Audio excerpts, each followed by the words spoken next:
Fantastic four के last episode में हमारे सामने एक बहुत ही जबरदस्त किस्म की इंटरेस्टिंग चीज आई थी, जिसमें हमें ये पता चला कि मिस्टर फैंटास्टिक के जो फादर हैं यानी नथानियल रिचर्ड्स, वो बेसिकली मरे नहीं और बल्कि जब वो उसको बचपन में छोड़ कर गए थे तो वो फ्यूचर में कहीं चले गए थे। और हमें पता चलता है कि एक खतरनाक किस्म का एक्सपेरिमेंट बिगड़ जाता है, जिसकी वजह से उनके पास टाइम ट्रेवलिंग की पावर्स आ जाती हैं। लेकिन इसका एक और नुकसान ये होता है कि बेसिकली मल्टीवर्स के अंदर जितने भी नथानियल रिचर्ड्स होते हैं वो हमारी इस यूनिवर्स के अंदर आ जाते हैं और वो लोग एक दूसरे से फ्यूचर में जाके कहीं बहुत सालों बाद मिलते हैं। और उस फ्यूचर के अंदर बेसिकली अर्थ के ऊपर इमोटस नाम का एक आदमी जो है वो रूल करता है, जो कि टाइम वेरिएंस अथॉरिटी का लीडर था। और जैसा कि ये सारे के सारे मल्टीवर्सल जो नथानियल रिचर्ड्स थे वो हमारी यूनिवर्स में बिलोंग नहीं करते थे, तो उसने एक ग्रेट हंट को शुरू कर दिया, जिसके अंदर सारे के सारे नथानियल रिचर्ड्स को मरना होगा, एक दूसरे को मारना होगा और आखिर में जो अकेलौता नथानियल रिचर्ड बचेगा वही इस यूनिवर्स के अंदर रह सकता है। और हमने देखा कि किस तरीके से नथानियल रिचर्ड्स ये सारी की सारी बातें जो है रीड रिचर्ड को बताते हैं जब वो पास्ट के अंदर सिर्फ एक कॉलेज के अंदर पढ़ा करते थे। और वहाँ पे बेन ग्रिम उनका दोस्त और वहाँ पे उनका एक और दोस्त विक्टर वॉन डूम जो है वो यहाँ पे नथानियल की मदद करने का फैसला करते हैं और इस तरह वो लोग ठीक उसी फ्यूचर के अंदर आते हैं जहाँ पे इमोटस वगैरह मौजूद हैं। और अब हम देख रहे हैं कि बेसिकली वो खतरनाक किस्म का एक आखिरी नथानियल रिचर्ड इनके सामने खड़ा हुआ है जिसने बाकी सारे नथानियल्स को मार दिया है। तो अब आगे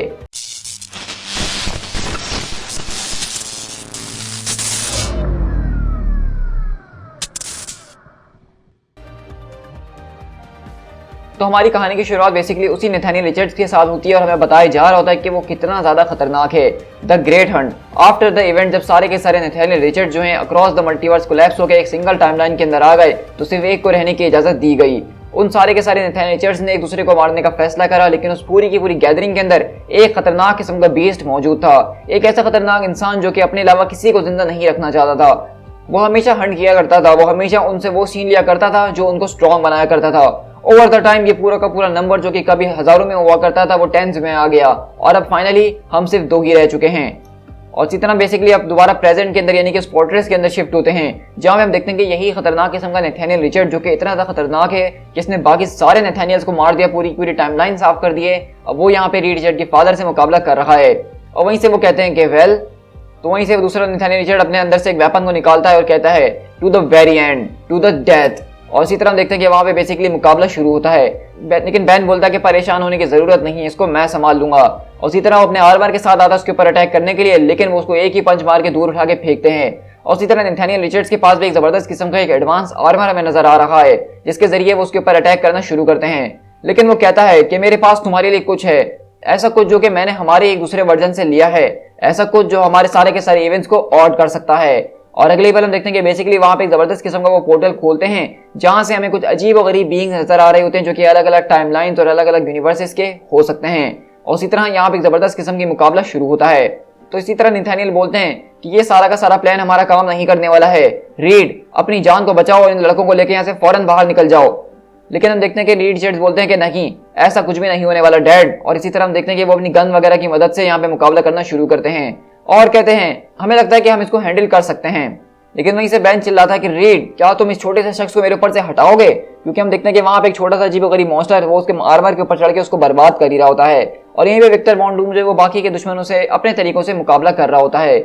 लेकिन इसी तरह हम देखते हैं कि वहां पे वो जो नथानियल रिचर्ड होता है वो हमारे वाले नथानियल को बहुत बुरी तरीके से मार देता है और वो उसके ऊपर सर के ऊपर आके उसको आखिरी ब्लो मार रहा होता है और कहता है यस, यही वो अंत है जिसका मैं बेसब्री से इंतजार कर रहा था, अब सबको अलविदा कहो और अब मैं तुम्हारा काम तमाम करता हूँ। जरा एक मिनट, मैं आखिरकार हिल क्यों नहीं पा रहा हूँ, आखिरकार ये है कौन? और इसी तरह हम देखते हैं कि बेसिकली वहां पे विक्टर वॉन डूम अपने हेलमेट के जरिए उसके दिमाग को कंट्रोल करने लग जाता है और उसको वहीं पे हैंग कर देता है और कहता है ओह, ये मैं हूँ Victor Von Doom, even immortals जो हैं वो भी मेरे नाम के आगे कांप जाते हैं, अब वक्त आ चुका है ओल्ड मैन कि तुम अपने घुटने टेक लो। लेकिन वो कहता है कि नहीं, ऐसा नहीं हो सकता। और अगले पल वो अपने चेस्ट के ऊपर एक बटन को दबाता है जिससे उसके सर के ऊपर एक तरह का होलोग्राफिक हेलमेट आ जाता है और अब वहां पे वॉन डूम जो उसके दिमाग को कंट्रोल नहीं कर पाता। और इसी तरह दोनों के बीच यहाँ पे मुकाबला शुरू होता है। तो वहीं से बैन बोलता है कि चलो मेरे ख्याल से अब हमें तुम्हारे बैड डैडी को जाके मारना ही होगा। लेकिन हम देखते हैं कि ये नथानियल हमें वाकई में बहुत ज्यादा खतरनाक लग रहा है और वो अपने एक ही पंच के अंदर उसके पूरे आर्मर के टुकड़े टुकड़े करके बैन को गिरा देता है। और इसी तरह हम देखते हैं कि रीड वहां पे उसको बचाने के लिए आता है, वो अपने गुस्से में वहां पे उसके ऊपर फायर करने लगता है और हम देखते हैं कि रीड की गोली से बेसिकली उसके हाथ के ऊपर लगती है जिसका उसका हाथ कट जाता है और उसका वेपन वहां पे गिर जाता है।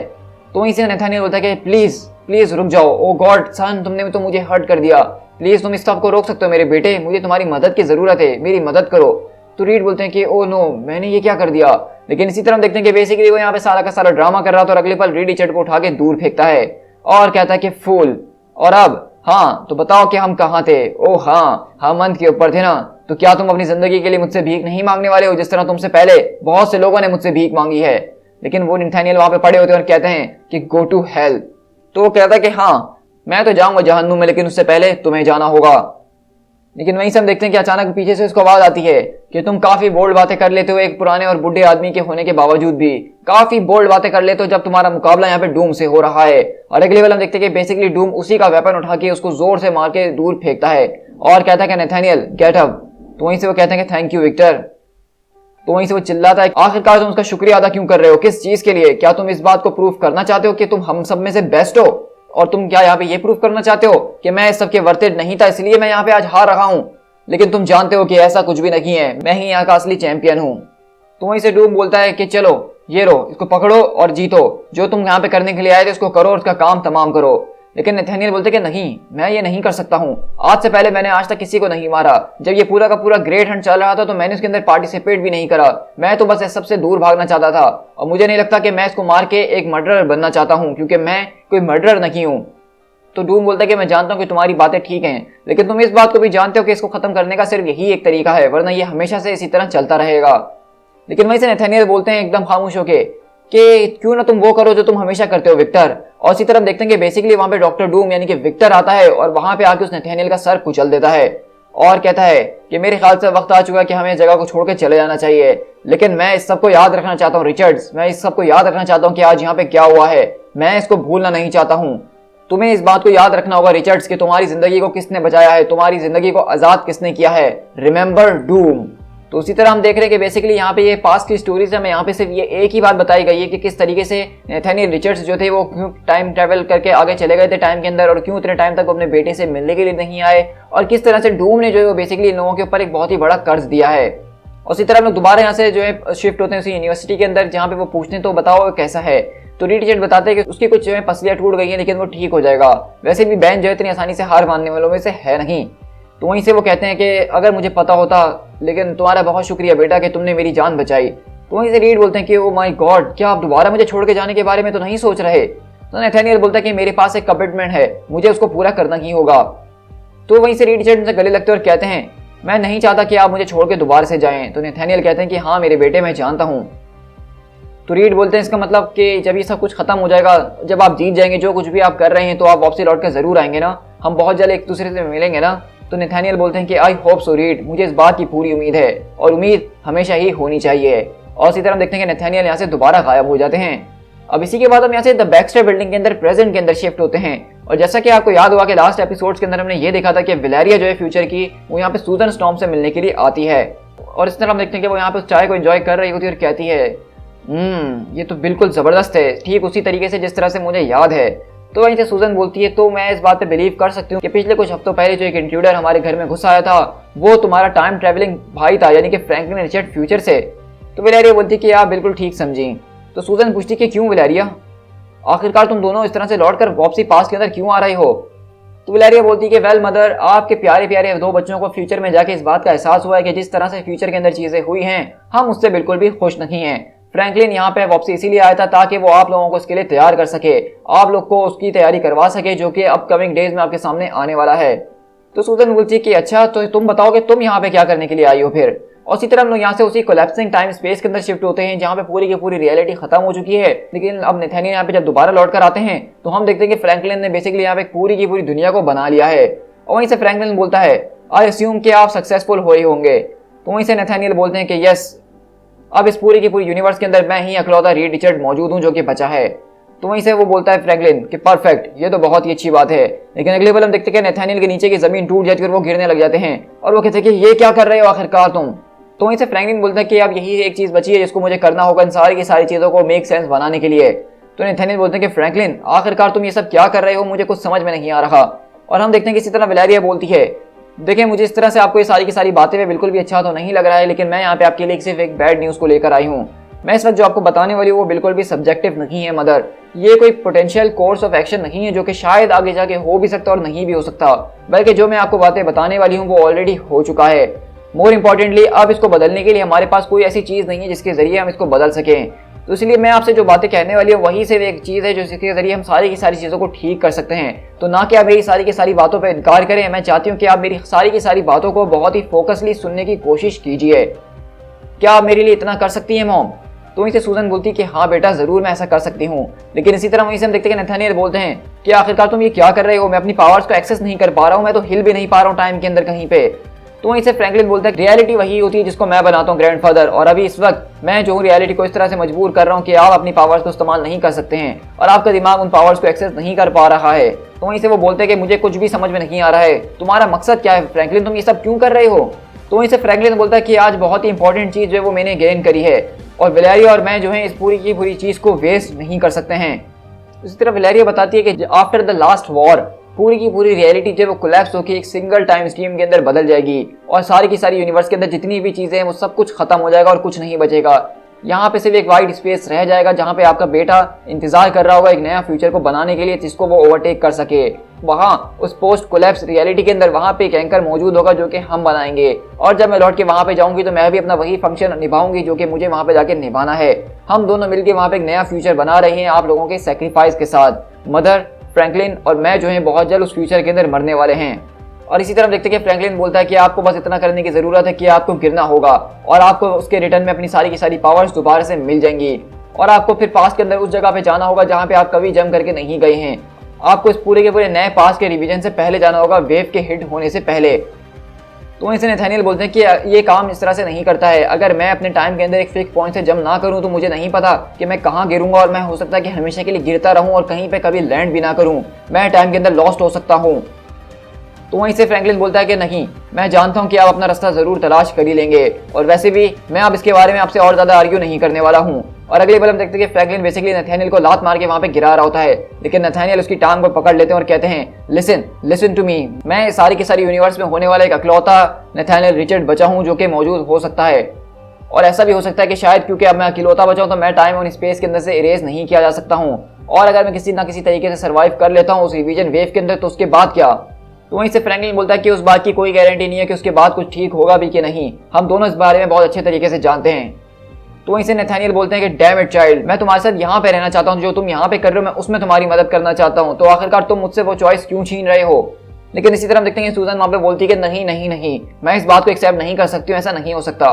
लेकिन वैलेरिया उनको समझाने की कोशिश करती है कि मॉम, हमारे पास ज़्यादा टाइम नहीं है, आपको मेरी बातों के ऊपर फोकस रहना होगा। यहाँ पे कुछ ऐसी चीज़ें जिसके बारे में आपको पता होना बहुत ज़्यादा ज़रूरी है। तो इससे सूजन बोलती है कि वेट, आखिरकार तुम्हें ये सारी की सारी बातें कैसे पता कि जो तुम यहाँ पे करने की कोशिश कर रही हो वो फ्यूचर में काम भी करेंगी कि नहीं? तुम यहाँ पे बिल्कुल अपने फादर की तरह बन चुकी हो, तुम्हें लगता है कि तुम हर एक चीज को सॉल्व कर सकती हो? तो वैलेरिया बोलती है कि एक्चुअली नहीं मॉम, मैं प्रोबेबली इस पूरी की पूरी यूनिवर्स के अंदर और इस पूरे के पूरे लिविंग बींग्स के अंदर रहने वाली सबसे ज्यादा स्मार्टेस्ट पीपल हूँ जो कि अब तक जिंदा बची है। लेकिन ये मेरा आइडिया नहीं है जो कि हम करने के बारे में सोच रहे हैं, बल्कि ये आइडिया फ्रैंकलिन का है। ही इज द वन जिसने सारी की सारी बातों को फिगर आउट करा। और इसी तरह हम देखते हैं कि बेसिकली वहाँ पे फ्रैंकलिन बोलता है कि इट्स डैड। तो वहीं से हम देखते हैं कि फ्रैंकलिन बेसिकली नथानियल से बोलता है कि ये सब मैं डैड के लिए कर रहा हूँ, क्योंकि आपको शायद दिख नहीं रहा है, क्योंकि जब आपने इस पूरी की पूरी रियलिटी को कोलैप्स करा और सारे के सारे नथानियल रिचर्ड इस रियलिटी के अंदर आके फंस गए, जब इमोर्टल ने पूरे के पूरे ग्रेट हंट का कमांड करा और आप एक दूसरे को मारने के अंदर लग गए, हर एक नथानियल रिचर्ड एक दूसरे से लड़ रहा था और एक दूसरे का जान का प्यासा बन गया था, तो आपको नहीं पता चला कि उस वक्त क्या हुआ, आपको नहीं पता। लेकिन आपने ये सब करके जितने भी मल्टीवर्स के अंदर रेड रिचर्ड्स थे उनको अनाथ बना दिया, उनसे उनके बाप को छीन लिया। और यही जो है वो आपकी सबसे बड़ी गलती है, यही जो है वो आप सबकी सबसे बड़ी गलती है। क्या आप इस बात को समझ नहीं रहे हैं कि एक बेटे को अपने बाप का साथ बहुत ही ज़्यादा ज़रूरी होता है, वो उसके लिए बहुत ज़्यादा ज़रूरी और वो उसको डिजर्व करता है। स्पेशली अगर बात की जाए मेरे फादर की तो आई लव यू ग्रैंडपा, लेकिन अब मुझे ये करना ही होगा। और इसी तरह हम देख रहे हैं कि बेसिकली यहाँ पे हमें ये बहुत ही अच्छी बात बताई जा रही है जो कि हमारे बिल्कुल पहले इशू से जाके कनेक्ट होती है जोनाथन हिकमैन के, कि हमने देखा था कि वहाँ पे रेड रिचर्ड किस तरह से अपने फादर को बार बार जो है बचपन में खो दिया करते थे, वो अलग अलग मिशन पे चले जाया करते थे और एक दिन वो एक ऐसे मिशन पे गए जहाँ से वो लौट कर कभी नहीं आए।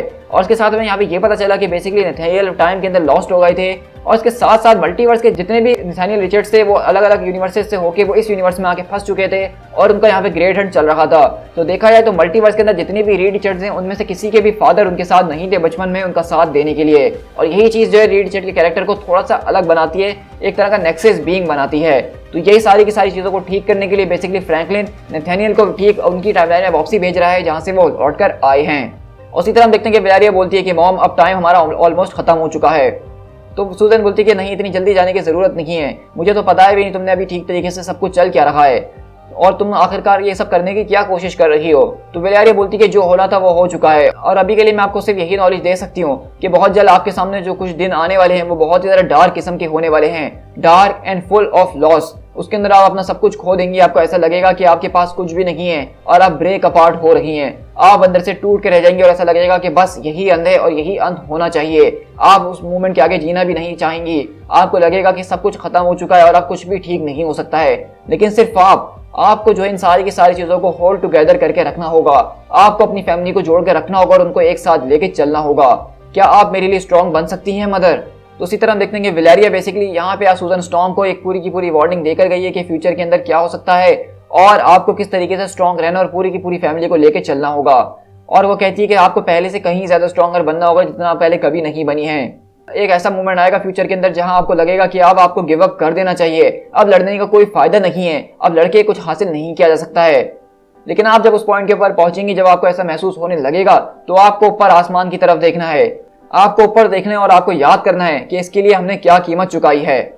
और इसी तरह देखते हैं कि बेसिकली यहाँ से जो है वेलेरिया वो दोबारा से टेलीपोर्ट होकर फ्रैंकलिन के पास आती है और ये लोग बेसिकली हमें बताया जा रहा है कि ऐसी जगह के ऊपर है जो कि खाली वॉइड है, यानी कि सारी की सारी यूनिवर्सेस खत्म हो चुकी हैं। एक कोई बहुत ही बड़ी जंग हुई है मल्टीवर्स के अंदर जिसको लास्ट वॉर कहा जा रहा था, जिसके बाद सब कुछ खत्म हो चुका है, सिर्फ फ्रैंकलिन और वेलेरिया बचे हुए हैं जो कि एक तरह की पॉकेट रियलिटी के अंदर रह रहे हैं। उसी तरह हम देखते हैं कि यहाँ पे फ्रैंकलिन सारी की सारी चीजों को कंट्रोल करने की कोशिश कर रहा होता है लेकिन सब बर्बाद हो रहा होता है। तो वेलेरिया बोलती है कि फ्रैंकलिन ये क्या हो रहा है। तो फ्रैंकलिन बताता है कि सारा का सारा प्रेशर जो है वो हमारे इस पॉकेट रियलिटी के ऊपर आ रहा है, उसको कोलैप्स करने की कोशिश कर रहा है। लेकिन वो नया फ्यूचर वो अभी भी जो है 250 ईयर्स हमसे दूर है। मुझे नहीं लगता कि ये चीज काम करने वाली है। तो वहीं से वेलेरिया बोलती है लेकिन तुमने अपनी पूरी पूरी कोशिश करी है। ग्रैंडफादर, आखिरकार ग्रैंडफादर कहाँ हैं? तो वहीं से फ्रैंकलिन बताता है कि वो जीत चुके हैं। तो वेलेरिया बोलती है लेकिन आखिरकार तुमने उनको यहाँ से जाने के लिए कैसे कन्विंस करा? तो फ्रैंकलिन बोलता है कि मैंने उनके मुंह पे लात मारी और क्या। तो वेलेरिया बोलती है कि सच में? अरे मैंने इस पार्ट को मिस कर दिया यार, मुझे इसको मिस नहीं करना था। लेकिन मेरी बात जरा गौर से सुनो, मैं अपने दिमाग के अंदर सारी की सारी कैलकुलेशंस कर रही थी और हाइपोथेटिकली मुझे ऐसा लग रहा है कि उस टनल को जो है, तो वहीं से फ्रैंकलिन बोलता है कि हाँ इस बारे में मैंने भी सोच के देखा था, लेकिन जो मेरी पावर का नेचर है वो उसके बिल्कुल अगेंस्ट काम करता है। रॉक एंड हार्ड प्लेस, मुझे नहीं लगता कि इसका कोई तरीका है जिसके जरिए हम इसको पूरा कर पाएंगे और हम इसको सही कर सकते हैं। तो वेलेरिया बोलती है कि देखो हम तो वैसे भी मर चुके हैं या मरने ही वाले हैं, हमारे पास और कुछ भी नहीं है इसके अलावा, तो मेरे ख्याल से हमें कोशिश तो करनी ही चाहिए। क्या तुम्हें नहीं लगता? तो वहीं से फ्रैंकलिन बोलता है कि हाँ तुमने ठीक कहा, कोशिश तो हमें करनी ही चाहिए। और इसी तरह हम देखते हैं कि बेसिकली फ्रैंकलिन और वेलेरिया एक दूसरे का हाथ पकड़ते हैं और वो कहता है here it comes follow me. हम लोग जो है यहाँ से कूदेंगे नीचे, ठीक उसको सारी की सारी वेव्स को डक करते हुए। तो वहीं से वेलेरिया बोलती है कि हे, इस सबको करने से पहले मैं तुम्हें सिर्फ एक बात बताना चाहती हूँ कि तुम आज तक के मेरे सबसे ज्यादा फेवरेट सुपर हीरो हो। तो वहीं से फ्रैंकलिन बोलता है कि वेल अगर मेरे फेवरेट सुपर हीरो की बात की जाए तो वो आज भी जो है ह्यूमन टॉर्च ही रहेगा। तो आपने यहाँ पे एक बात जरूर नोट की होगी कि फ्रैंकलिन जो हम अभी प्रेजेंट वाला देखते हैं उसके लिए उसका फेवरेट सुपर हीरो चाहे कुछ भी हो जाए वो स्पाइडरमैन है, वो स्पाइडरमैन के ही गाने गाते रहता है। लेकिन हम देख रहे हैं कि यहाँ पे फ्यूचर का जो फ्रैंकलिन रिचर्ड है उसका फेवरेट हीरो अब स्पाइडरमैन नहीं बल्कि ह्यूमन टॉर्च है। तो ऐसा क्या हुआ है जो कि उसका favourite super hero human torch बन चुका है? तो उसको हम आगे जाके अपनी इसी सीरीज के अंदर बहुत अच्छे तरीके से जानने वाले हैं। तो वहीं से फ्रैंकलिन बोलता है हियर वी गो, क्या तुम तैयार हो? तो उसी तरह हम देखते हैं कि बेसिकली वो दोनों वहां से तैयार होते हैं और उस पूरी की पूरी वाइट रियलिटी के अंदर कूद जाते हैं। और अब आगे क्या होने वाला है वो हम सब के लिए एक बहुत ही बड़ी मिस्ट्री है। दी एंड। सो गाइज यहाँ पे हमारे पास जो है बेसिकली फैंटास्टिक फोर का एक छोटा सा स्टोरी खत्म होता है जो कि हमारे पास 4 इश्यूज के अंदर था। और इन 4 इश्यूज के अंदर हमने जो सारी की सारी स्टोरी देखी है वो बहुत ही ज्यादा इंपॉर्टेंट थी, खासकर जो पिछले 2 एपिसोड्स हमारे गए हैं, यानी कि आज का और उससे पहले वाला, जहाँ पे हमने नैथानियल रिचर्ड्स के बारे में पूरी की पूरी हिस्ट्री को जाना, एक जबरदस्त किस्म की मल्टीवर्सल वॉर को जाना जो कि ग्रेट हंट थी कि किस तरीके से इमोर्टस सारे के सारे नैथानियल रिचर्ड्स को मरवा रहा था और मल्टीवर्स के सारे नैथानियल रिचर्ड्स अब मर चुके हैं। और देखा जाए तो किस तरह से रीड रिचर्ड जो है हर एक यूनिवर्स का उसके पास उसका बाप मौजूद नहीं है और शायद वो इसी वजह से इतना ज़्यादा रूट किस्म का हो गया कि वो अपने बच्चों को टाइम नहीं देता है और सिर्फ साइंस में लगा रहता है। और अब हमने देखा कि किस तरीके से फ्रैंकलिन रिचर्ड और वेलेरिया जो कि एक ऐसे फ्यूचर के अंदर मौजूद है जहां पे सब कुछ खत्म हो चुका है, वहां पे कुछ भी नहीं है सिवाय एक वाइट वॉइड के, और वो वहां पे अपनी पूरी की पूरी यूनिवर्स को बचाने की कोशिश कर रहे हैं और उसके लिए वो पास्ट में आके फैंटास्टिक फोर को तैयार कर रहे हैं स्टेप बाय स्टेप। और उन्होंने अपने नैथानियल रिचर्ड्स को भी टाइम पोर्टल खोल के कहीं पे भेज दिया है और हमें नहीं पता कि वो कहाँ जाने वाले हैं। तो बेसिकली यहाँ पे देखा जाए तो अभी हमारे पास बहुत ही ज़्यादा मिस्ट्रीज खड़ी हो गई हैं और स्टोरी बहुत ही ज़्यादा इंटरेस्टिंग बन गई है। तो बेसिकली इसके बाद मैं यहाँ पे थोड़ा सा गैप लेने वाला हूँ और अपनी दूसरी स्टोरीज की तरफ जाऊंगा। लेकिन जब मैं इसकी बात फैंटास्टिक फोर की सीरीज के ऊपर दोबारा आऊंगा तो मैं इसकी सारी की सारी पूरे स्टोरी आर्क को एक ही दफा में आपके साथ खत्म कर दूंगा और उसके बाद कोई गैप नहीं लूंगा। और मैं सच कहूँ तो अब आगे जाके हमारे पास फैंटास्टिक फोर के तकरीबन 20 से 25 इश्यूज जो है वो आने वाले हैं, जिसके अंदर हम फ्यूचर फाउंडेशन और फैंटास्टिक फोर दोनों की एपिसोड्स को एक साथ लेके चलेंगे, जिसके जरिए हमारे पास एक बहुत ही ज्यादा ऑसम स्टोरी आर्क आने वाला है। तो बिलीव मी गाइस, जब मैं कह रहा हूँ कि ये स्टोरी आर्क बहुत ज्यादा ऑसम है और इससे जबरदस्त आपने आज तक कुछ नहीं देखा होगा, तो मेरी बात को जरूर मानिएगा। तो मैं चाहता हूं कि आप इस वीडियो को लाइक जरूर कीजिए और कमेंट करके बताइएगा कि आपको ये वीडियो कैसी लगी है। और अगर आप मेरे चैनल के ऊपर ये सारी की सारी सीरीज को एंजॉय कर रहे हैं और चैनल पे फर्स्ट टाइम आए हैं तो चैनल को सब्सक्राइब करना बिल्कुल भी मत भूलिएगा। मैं अपने चैनल के ऊपर इसी तरह मार्वल कॉमिक्स को शेयर करता हूं डेली बेसिस के ऊपर, जहां पे हम एक पूरी की पूरी टाइमलाइन को लेके चल रहे हैं। तो बेल आइकन जरूर दबाइए ताकि जब भी मैं वीडियो अपलोड करूं तो उसका नोटिफिकेशन आपको फौरन से मिल जाए। सो गाइस, दिस इज पीट टाइगर। मिलते हैं अपने किसी और कॉमिक बुक सीरीज के साथ। Till then, thank you so much.